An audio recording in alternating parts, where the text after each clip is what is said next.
التيشيرت اللي بيختارني. بص، هو انا مش هقول لك يعني هتعمل ايه، بس لو عملت العكس هتزعل. فاهم؟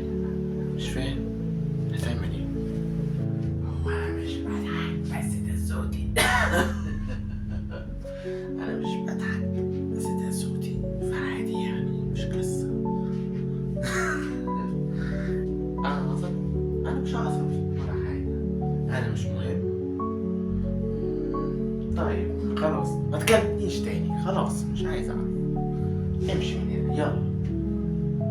انا مش عصبي، انت اللي بتستفزني، ده بيكون رد فعلي.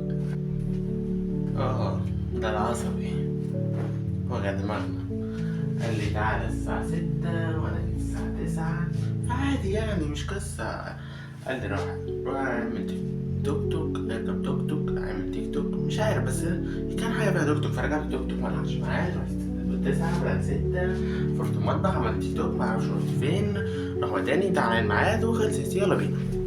انت تعرف الحياة طلعت عاملة زي التيشيرت، مش كل لابس كحل هادي، بس ممكن يكون في نهاية العالم أو العالم نفسه في إيده.